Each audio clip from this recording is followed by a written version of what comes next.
When Morgoth stole the Silmarils, he did not just take 3 jewels. He lit a fire that would burn for 500 years, a fire that would consume kingdoms and armies and countless lives, a fire that would turn brother against brother, that would shatter the greatest civilization the world had ever known, that would drive the noblest of all peoples to acts of savagery that still haunt us ages later.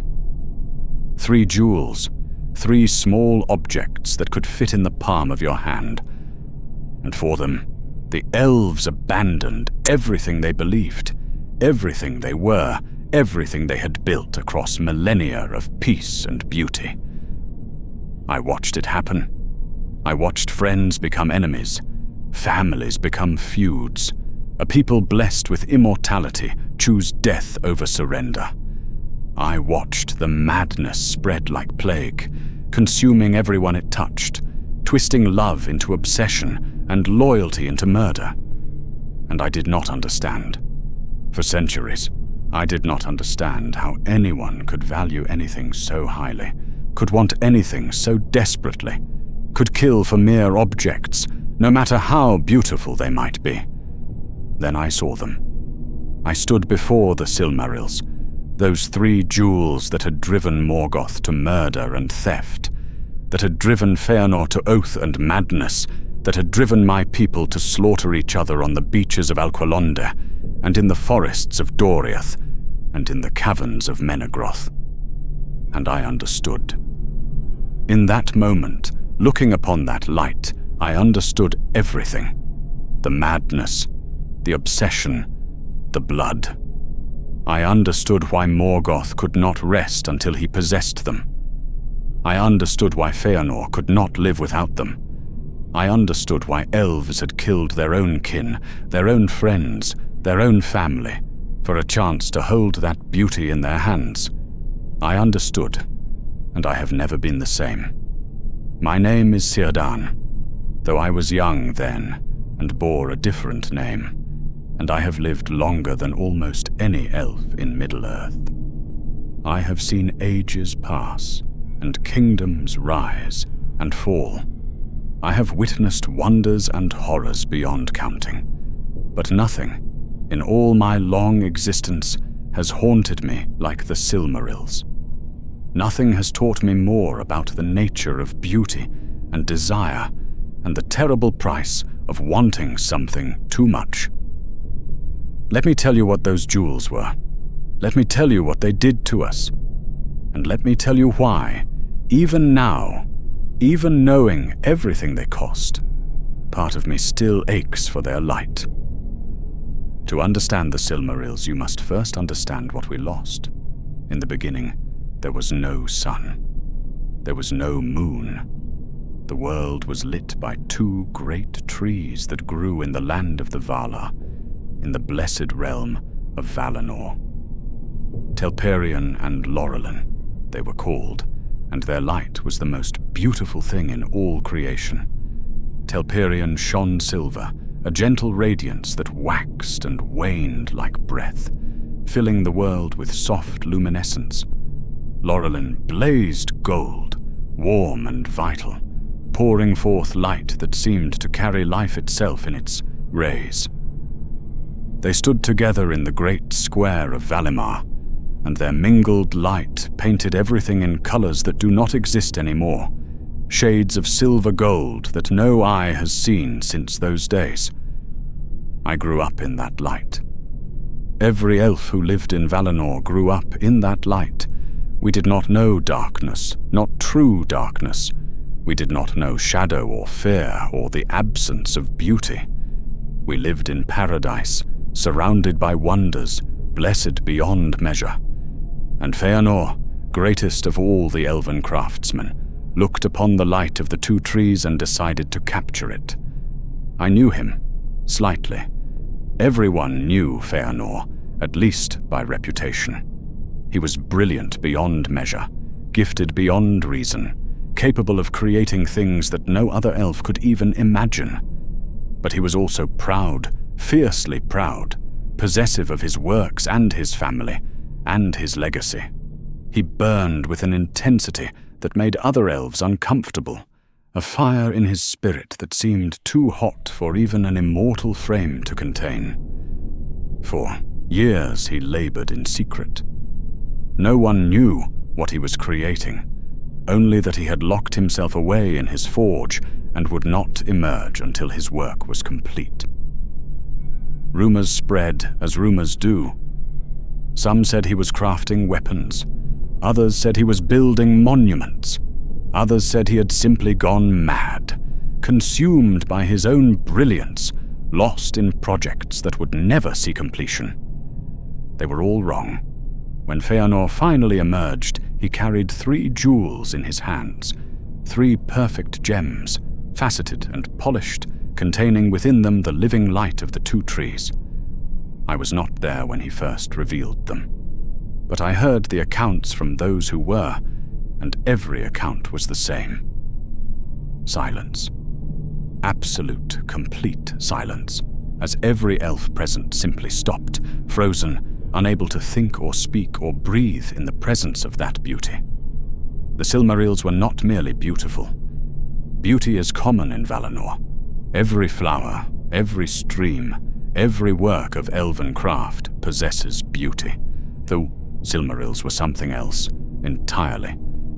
They were beauty distilled, concentrated, refined to its purest essence.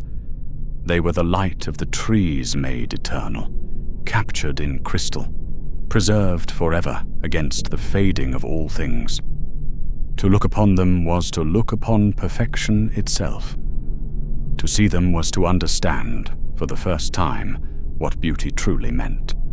And to understand what beauty truly meant was to want it, desperately, hopelessly, with a hunger that could never be satisfied. Feanor had created the most desirable objects in the history of creation, and in doing so, he had doomed us all. Morgoth wanted them from the moment he saw them. He had been lurking in Valinor for years by then, spreading lies and discord among the elves, poisoning relationships, sowing the seeds of distrust that would later blossom into tragedy. The Valar had released him from his imprisonment, believing he had repented, and he had used his freedom to corrupt everything he touched. But the Silmarils were different. The Silmarils were not something he could corrupt or diminish or destroy. They were too pure, too perfect, too filled with light that burned him to touch. He could not twist them to his purposes. He could only possess them. And possession became his obsession. I have thought often about what the Silmarils meant to Morgoth. He was a god, one of the Valar, a being of immense power who had helped shape the world itself. He had armies and fortresses and servants beyond counting. He had power enough to challenge the other Valar, to wage war against creation itself, to pursue the destruction of everything the other gods held dear. But he could not create beauty. This was his curse, the fundamental flaw at the core of his being. Morgoth could destroy, he could corrupt, he could twist and pervert and ruin, but he could not make anything genuinely beautiful, anything that carried the light of creation rather than the shadow of destruction. The Silmarils represented everything he could never be, could never have, could never achieve through his own power. They were proof of his limitation, his failure, his eternal inferiority to those who could create as well as destroy. He had to have them, not because they would give him power, though they were powerful. Not because they would help him win his war, though they would prove useful. He had to have them because he could not bear for them to exist outside his control, for beauty that perfect to belong to anyone but him. Feanor understood this, I think. He saw the hunger in Morgoth's eyes when the dark god looked upon his creations, and he knew what that hunger meant. He began to guard the Silmarils obsessively, wearing them only on high occasions, locking them away in vaults that no one else could access. But even Feanor's vigilance could not protect against what was coming. The darkness came without warning. Morgoth had allied with Ungoliant, a creature of shadow and hunger whose origins even the Valar did not fully understand. Together, they attacked the two trees, poisoning them, draining their light, killing the sources of all illumination in Valinor. I remember where I was when the light died. I was walking in a garden near my family's home, enjoying the silver-gold radiance that I had known every day of my existence. And then, suddenly, it was gone. Not dimmed, not faded, but simply gone, as if someone had closed a door on the sun itself. The darkness was absolute. We elves can see by starlight, can navigate in conditions that would leave mortals helpless. But this was different. This was darkness with weight, darkness with substance, darkness that pressed against your skin and filled your lungs and seemed to seep into your very soul. I had never known fear before. Not truly. I learned it in those hours, learned what it meant to be blind and helpless, learned what it meant to face an absence so complete that existence itself seemed to have ended. And while we stumbled in the dark, while we called out to each other and clutched at the shadows and prayed to the Valar for salvation, Morgoth struck. He came to the fortress of Formenos, where Feanor had been dwelling in exile, where the Silmarils were kept in their vault. He killed Finwë, Feanor's father, the High King of the Noldor.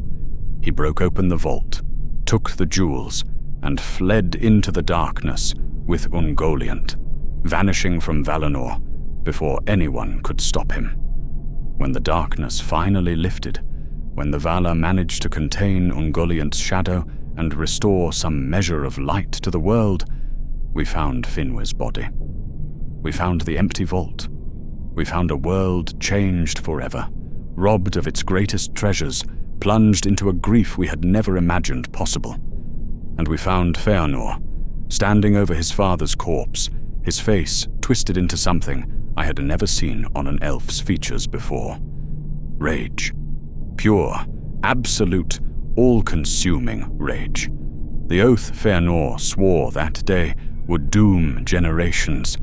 He stood before the assembled Noldor, his father's blood still wet on the ground, and he spoke words that should never have been spoken.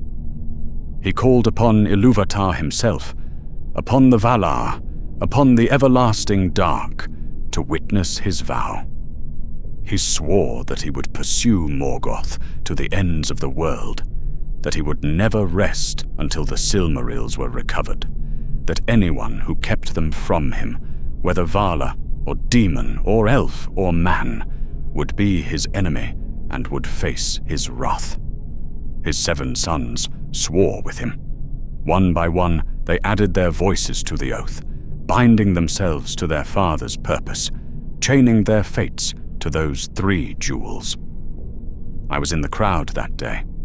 I heard the words, and I felt even then a cold dread settling in my stomach. This was wrong.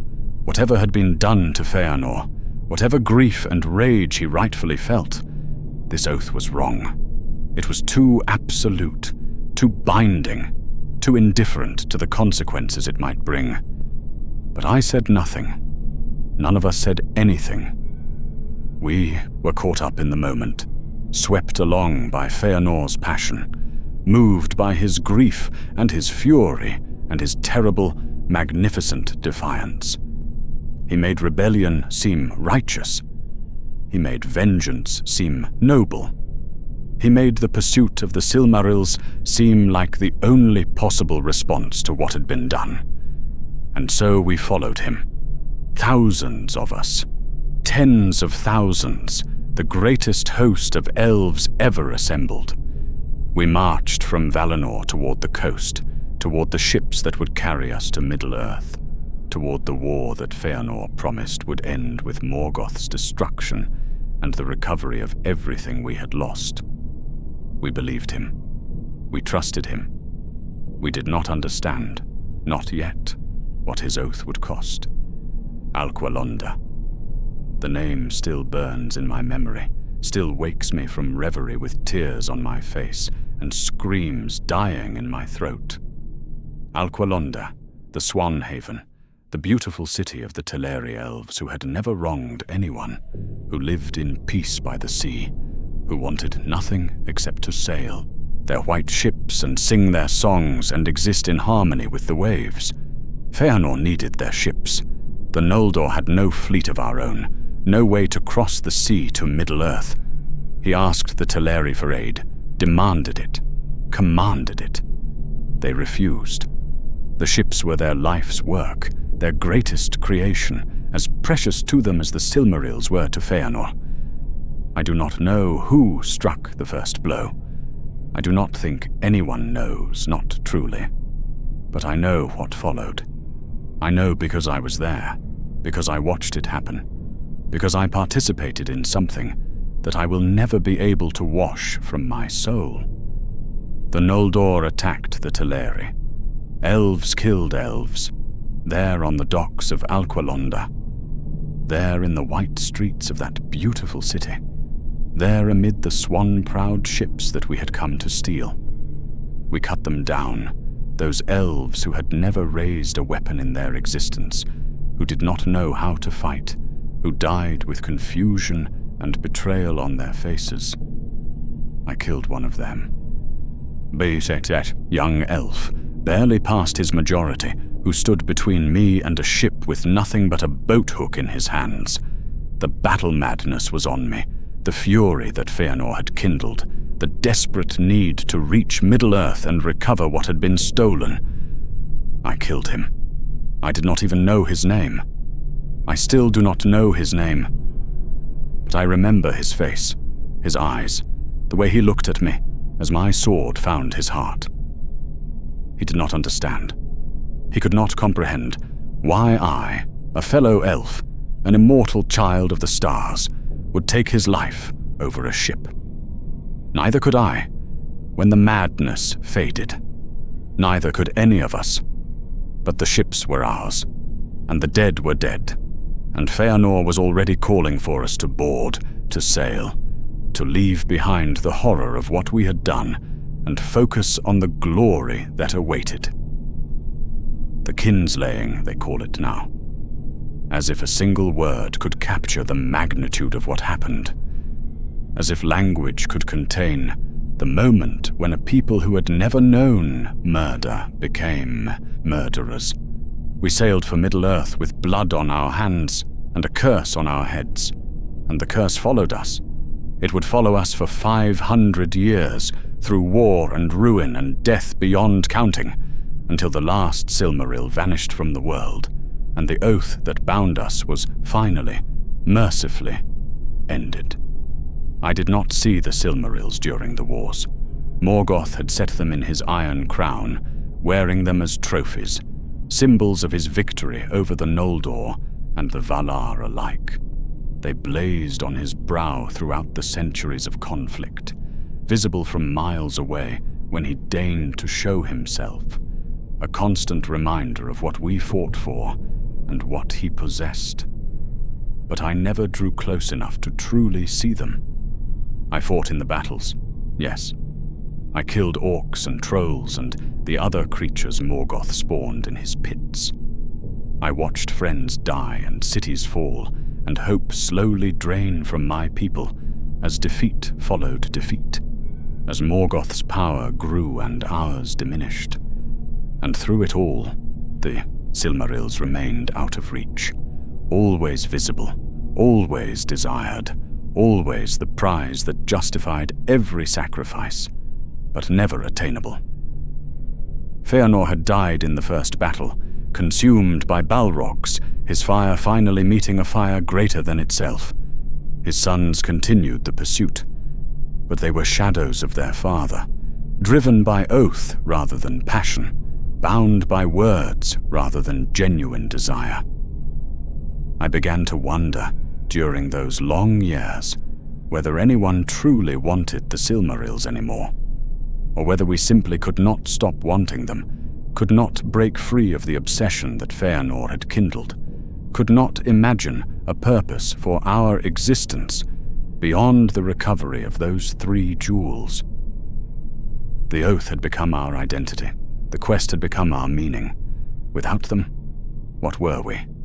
Just elves who had murdered their kin and abandoned paradise for nothing. So we fought on, and died, and told ourselves that it mattered. Beren and Luthien, their names are legend now, the greatest love story ever told, the tale of a mortal man and an immortal maiden who defied the will of kings and the power of gods for the sake of each other. But I was there, in Doriath, when they returned from Angband. I saw what they had done, and I saw for the first time in centuries one of the Silmarils. Beren had cut it from Morgoth's crown with his own hand. He had faced the Dark Lord himself, had looked upon that terrible face, and found the courage to act while Morgoth slept. Luthien's magic had aided him, had put the court of Angband into slumber, but the deed itself was his. A mortal man accomplishing what all the armies of the Noldor had failed to achieve. They brought the Silmaril to King Thingol, Luthien's father, as the bride price he had demanded. A price he had set believing it impossible, hoping to send Beren to his death. Instead, Beren returned with glory beyond measure and a jewel beyond price. I was in the throne room when Beren presented the Silmaril. I was perhaps 30 feet away, close enough to see clearly, close enough for the light to reach me. And in that moment, everything changed. How do I describe what I saw? I have lived for ages of the world. I have watched the sun rise over mountains that no longer exist. I have seen the works of the Valar, the beauty of Valinor before the darkening, the light of the 2 trees that Fëanor captured in his creations. None of it prepared me for the Silmaril. The light that poured from that jewel was not mere illumination. It was not simply brightness or radiance or any word that describes the behavior of light.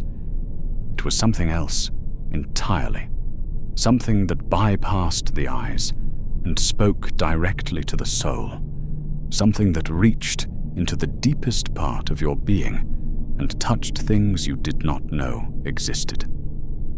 I felt it before I truly saw it, a warmth spreading through my chest, a joy rising in my heart, a sense of rightness and beauty and perfection that brought tears to my eyes before I even understood why I was weeping. The light was inside me, was part of me, was showing me what I truly was and what I could truly be. This is what beauty means, I thought. This is what we were created for. This is what existence is supposed to feel like.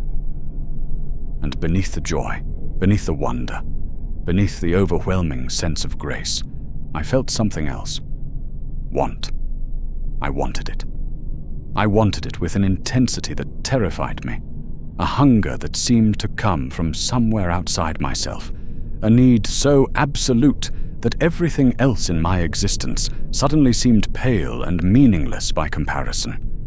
I understood, in that moment, why Morgoth had murdered and stolen. I understood why Fëanor had sworn his terrible oath.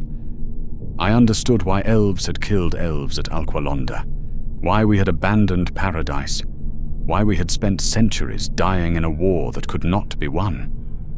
For that light, I would have done the same. For that beauty, I would have done anything. The realization horrified me. I was not Fëanor, not one of his sons, not bound by any oath. I was a relatively ordinary elf who had followed the host to Middle-earth out of loyalty and excitement and a vague sense of adventure. I had no special claim on the Silmarils, no personal connection to them, no reason to feel anything more than aesthetic appreciation for their beauty. And yet I wanted to kill everyone in that room and take the jewel for myself. I did not, of course. I mastered the impulse, forced it down, reminded myself of who I was and what I believed. But the impulse was there. The desire was there. And I knew, with terrible certainty, that it would never fully go away. This was what the Silmarils did. This was their nature, their curse, their terrible gift. They showed you what beauty truly meant, and in doing so, they made you incapable of living without them. Feanor had not created jewels. He had created need itself, crystallized and made eternal. The doom played out, as dooms do.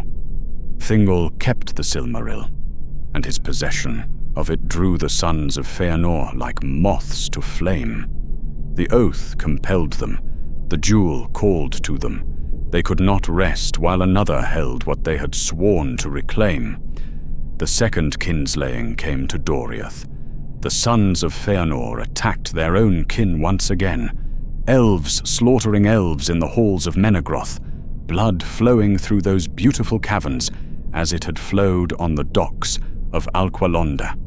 Thingol was already dead by then, killed by dwarves who had coveted the Silmaril, just as everyone coveted it. His wife Melian had departed in grief, but his people remained, and the sons of Feanor killed them without mercy, searching for the jewel that had already been spirited away. I was not there for that slaughter. I heard of it afterward, heard the accounts of survivors, heard the names of the dead. And I felt something I had not expected to feel. Relief. Relief that I had not been there. Relief that I had not been tested.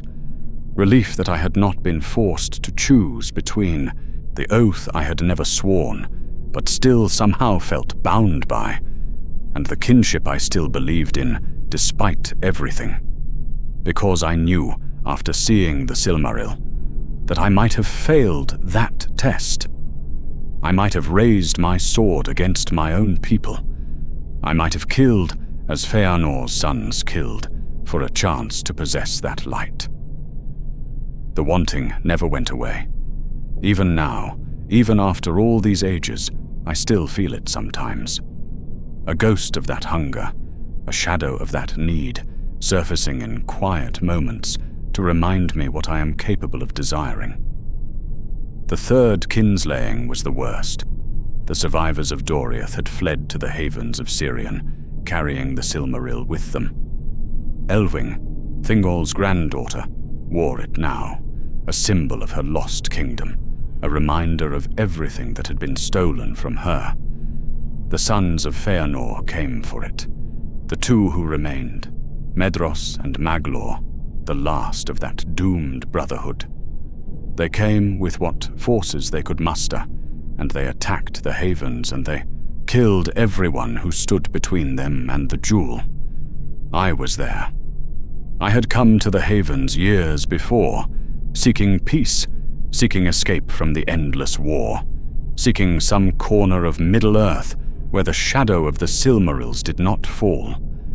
I had found friends there, had built something like a life, had begun to hope that I might find a way to exist that did not revolve around those cursed jewels.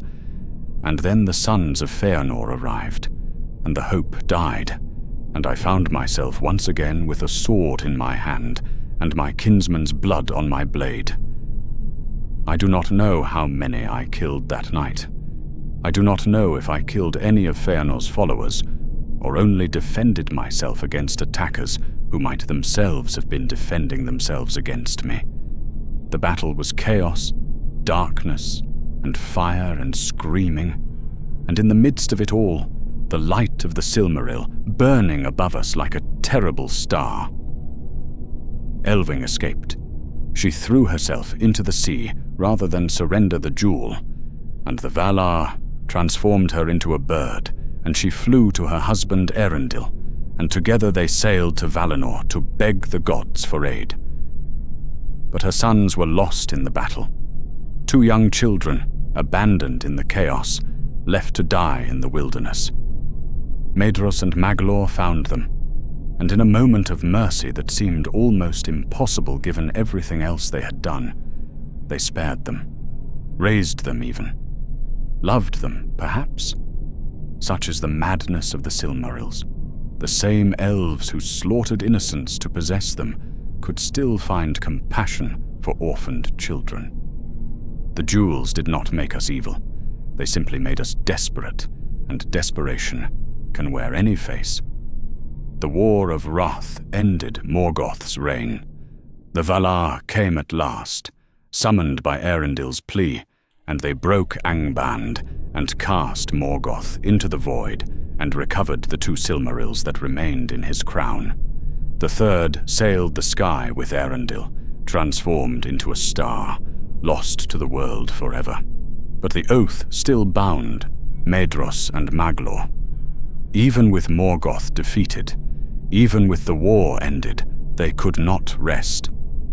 They stole into the camp of the Valar and took the 2 remaining Silmarils, claiming them as their birthright, as the inheritance their father had left them.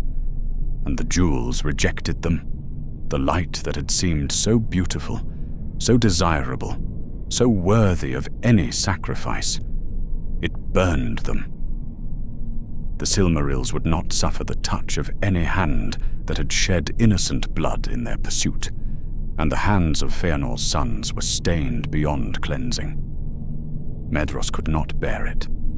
The pain, the rejection, the realization that everything he had done, every life he had taken, every sin he had committed, had been for nothing. He threw himself into a chasm of fire, taking his Silmaril with him. Maglor walked into the sea. Some say he still walks there, along the shores of the world, singing his grief to the waves, the last of Feanor's sons, the last bearer of the oath, the last living reminder of the price we paid for those 3 jewels. I saw him once, long after, wandering the coast near the Grey Havens. I did not approach. What would I have said? What comfort could I offer to someone who had sacrificed everything for beauty and found only ashes? The Silmarils are gone now. One in the sky, one in the sea, one in the earth. Lost forever, beyond the reach of any who might desire them. The oath is ended. The kinslayings are history. The war that consumed 5 centuries of our existence has passed into legend. But I still remember the light. I still remember the moment I stood in Thingol's throne room and saw what Feanor had created. I still remember the joy that filled me and the terrible wanting that followed. I still remember understanding, in a single instant, everything that had seemed incomprehensible before. The Silmarils were not merely beautiful. They were beauty itself, distilled and crystallized, made manifest in physical form. To see them was to understand what beauty truly meant. And to understand what beauty truly meant was to know that you could never be satisfied with anything less. That is their tragedy. That is our tragedy. We were shown perfection, and perfection ruined us for everything else. I have lived for ages since those days. I have seen wonders and horrors, joy and grief, the full spectrum of experience that immortal life can offer. I have loved and lost and loved again. I have built things I am proud of and done things I regret. But nothing has ever made me feel what I felt in that moment. Nothing has ever touched that place inside me that the Silmaril's light illuminated. I have been, in some fundamental way, incomplete ever since. Sometimes I wonder if Feanor understood what he was creating. He was brilliant, the greatest craftsman who ever lived, capable of feats that no other elf could imagine. Did he know that his masterwork would drive the world mad? Did he understand that capturing the light of the trees meant capturing their power to inspire, their ability to fill the soul with longing? Or was he simply a maker who made something perfect and discovered too late that perfection is not meant for mortal hands? I do not know. I never knew him well enough to say. But I think, sometimes, that his tragedy was the same as ours. He created something he could not control, could not contain, could not keep safe from those who would do anything to possess it, including himself. Feanor loved the Silmarils more than he loved his sons, his people, his own soul. He swore an oath that damned generations. He started a war that killed thousands. He turned elves into kinslayers, into oath-breakers, into the very thing Morgoth wanted us to become. And I believe he would do it all again, because that is what the Silmarils did to you. They showed you beauty so perfect that nothing else mattered. They made you capable of anything, willing to sacrifice anything to possess that light. Morgoth understood this. That is why he wanted them so desperately.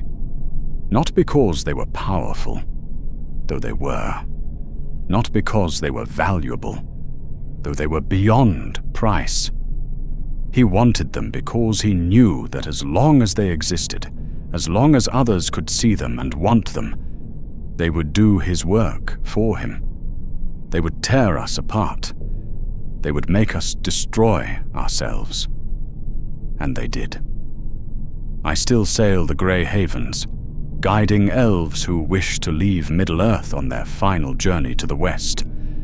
I have been doing this for ages, watching my people depart one by one until only a handful remain. Sometimes, when the sky is clear and the stars are bright, I look up at the light of Eärendil, the Silmaril he carries, burning above the world, the last of Feanor's creations, still visible to those below. It is beautiful.